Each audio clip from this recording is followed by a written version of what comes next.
Aux États-Unis, le Met Gala a lancé l'exposition Superfine Tailoring Black Style, la toute première exposition entièrement dédiée aux créateurs noirs. Mais si l'exposition explore le dandysme à travers le prisme du luxe, l'historien Michael Henry Adams estime que ce style vestimentaire dépasse largement les podiums et les marques de couture. Il s'incarne au quotidien dans la vie de la communauté.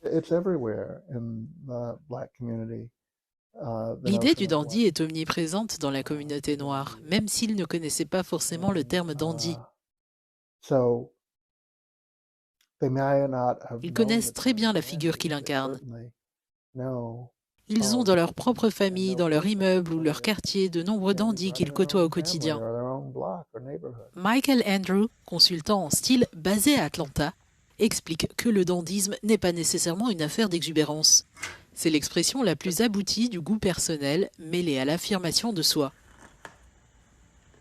Nous avons la possibilité d'être des dandys tous les jours et j'inviterai, ou même mettrai au défi, chacun d'entre nous, en particulier les personnes noires, à se souvenir de notre histoire, à se souvenir qu'autrefois, nous revêtions nos plus beaux habits du dimanche, non pas par révolte raciale, mais parce que nous voulions donner le meilleur de nous-mêmes, nous voulions apparaître sous notre meilleur jour.